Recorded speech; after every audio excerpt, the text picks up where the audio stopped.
we prayed. And for some of us, I hope for some of us, during those simple prayers, something stirred in us, even in the simplicity. Something stirred in us that said, this is good. Our souls,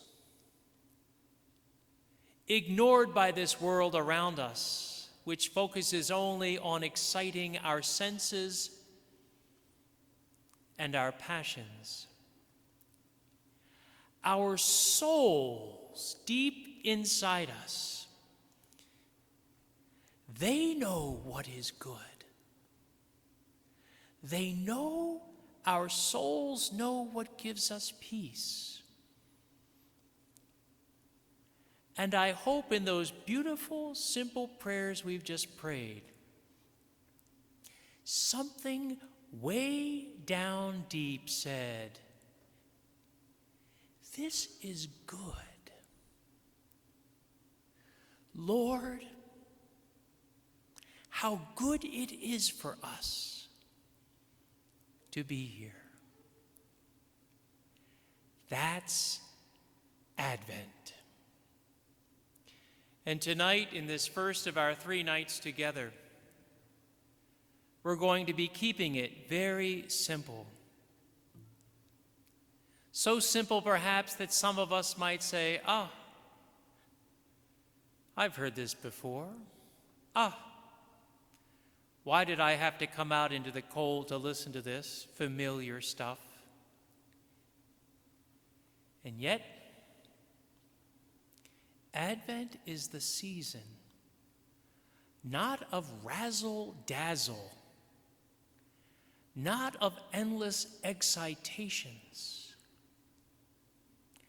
Our souls know what this season is about,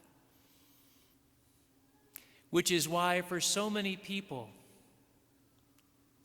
they love celebrating Christmas at night on Christmas Eve. Yes, it's good to have Christmas Mass and then get home with the kids for all the festivities. But you know what I'm saying.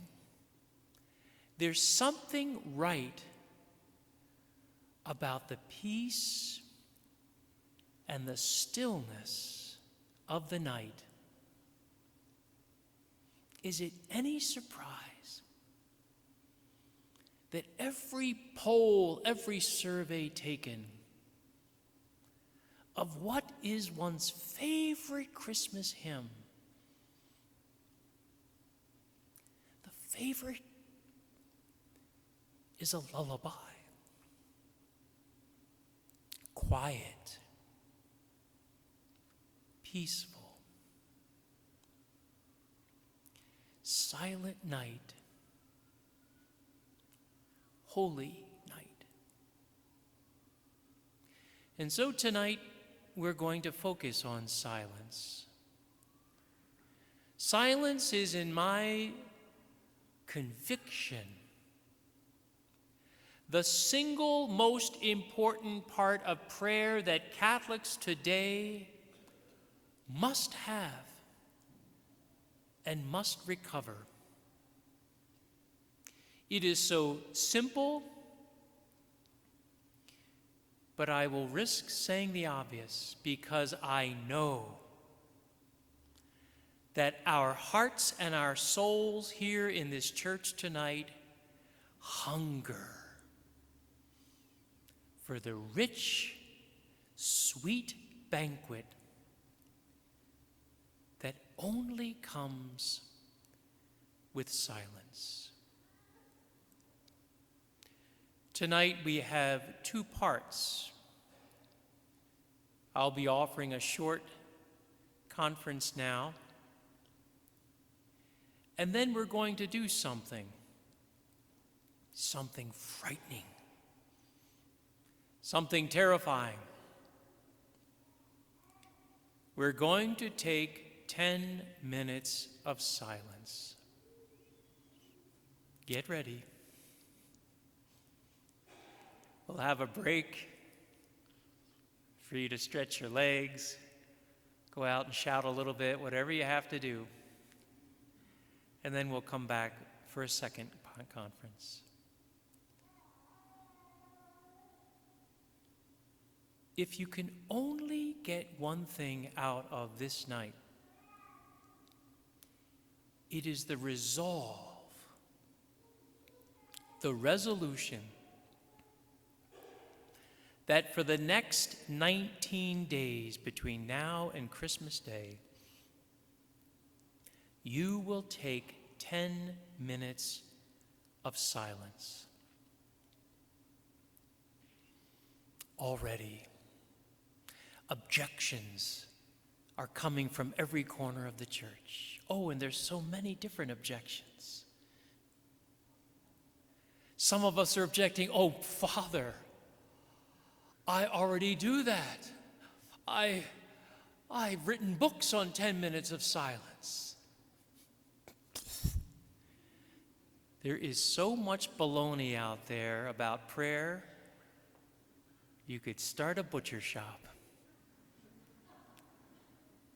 I'm not talking to you who are faking it. I'm not talking to you who have your head held high with prayer. I'm talking to the rest of us who are honest and who know that if we were to take 10 minutes of silence for these next 19 days between now and Christmas, for some of us it would be easier to get a root canal. And if you don't believe that, watch what happens in a few minutes. When we turn the lights down, when our choir, who we desperately hope might have a little bit of muzak or elevator music, they let it know, bone silence. For some of us, the challenge is this. The challenge is we've tried to be quiet in prayer, and all we've done is fall asleep or listen for cell phones.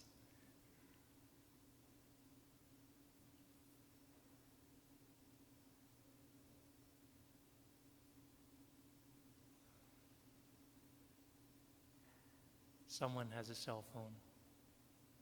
There we go. You can quote me on this, but I'm not quoting myself. I'm quoting a wonderful priest, the late Father Patrick Lannon, who would have people say, "Oh, dear Father, I go to the Adoration Chapel and I fall asleep. I sit in my chair at the end of my day and I fall asleep. Whenever I try to pray, I fall asleep." And Father Patrick Lannon would say, "Honey, what a way to fall asleep. You'll have the most beautiful, peaceful sleep you could ever imagine. Do you think God is really worried about you falling asleep?" So if that's your challenge, don't be afraid of that. Don't worry about that. It's probably the best thing you can do. For some of us, the challenge with silence is, of course, there are two kinds of silence. And perhaps the easier one is to turn off the noise on the outside. I'll have to admit that was not easy for me. I grew up in the city. I grew up next to a street as busy as 15th here. I go to sleep better when there's noise. I study better when there's noise. I'm hooked on noise. In fact, I would say growing up in the city, I never really discovered silence until I took up an interest in astronomy in 7th grade and would go out at 2 a.m. with my telescope and get scared to death. I'm a city boy. The one that really scared me was when, as I was out there looking at the planet, a car slowly came down the street, very slowly stopped in front of my next door neighbor, stopped in front of our house. And there I was out in the middle of the yard, vulnerable to whatever this person was going to do. And did it, they did. They pulled out our newspaper and put it in the newspaper box. But in those nights under the stars, something very important happened in my spiritual life. In fact, a wonderful old priest, Father John Akery at the seminary, he would say, do you know when atheism started?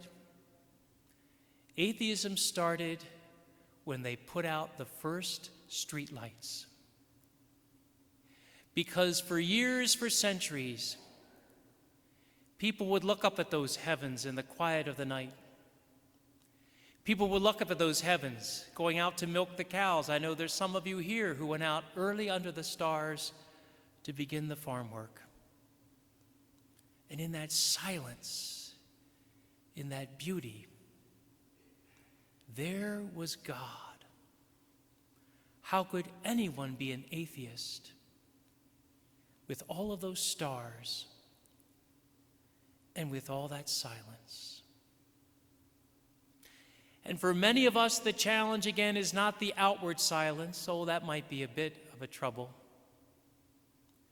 But it's all the chatter that goes on inside, even when we turn the outward sounds off.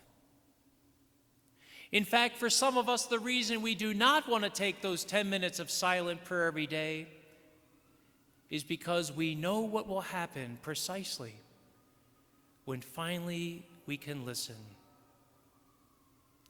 I carefully arranged with the Oakdale Fire Department to have those trucks to make my point. If this church was filled with music, we wouldn't have noticed them. But in the silence, there are all sorts of things we notice. Our anxieties, our fears, our yearnings, our longings. And sometimes that is the most scary thing of all about prayer.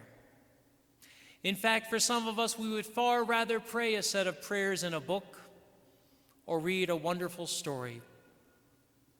But silence, the frightening silence of being with the Lord. The Lord wants to teach us, every one of us, to pray in silence and in solitude. And we'll talk more later on this evening about some very particular and practical ways.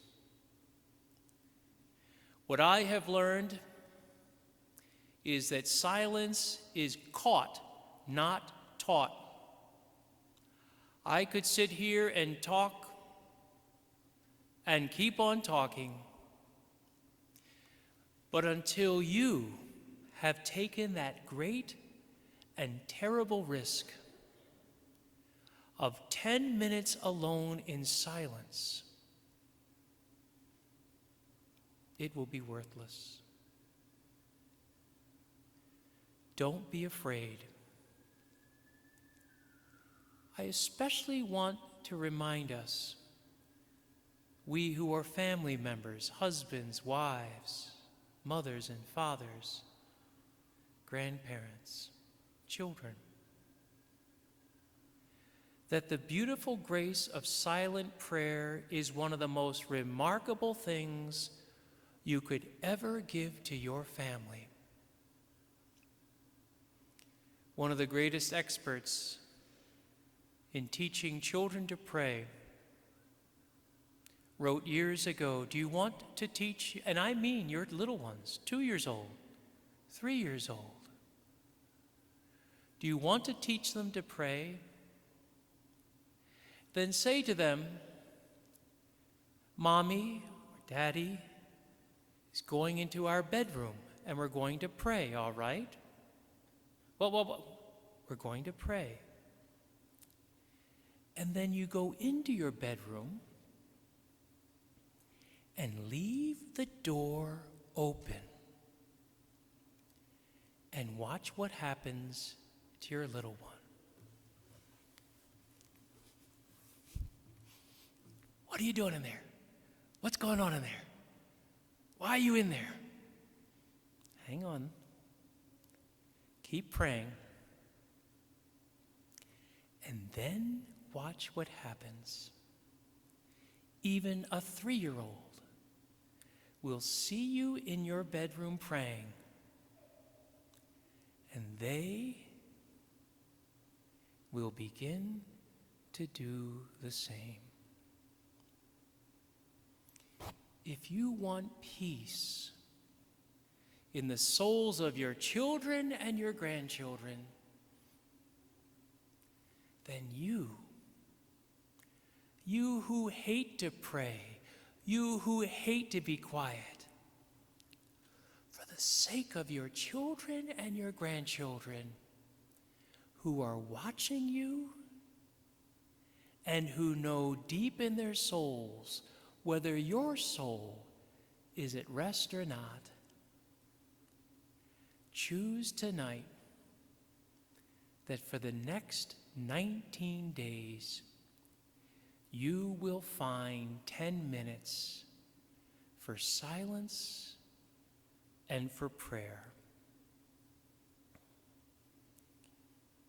We're going to take that 10 minutes now. We're going to turn the lights out. Please, don't turn your lights on. Don't read, don't do any of that. And when 10 minutes are up, I'll make the grand announcement. Get ready for it. I will say, Amen. We'll turn the lights back up, we'll enjoy a break, and we'll continue. Jesus said, "Could you not pray? Could you not stay awake and pray?"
turn the lights back on. Thank you.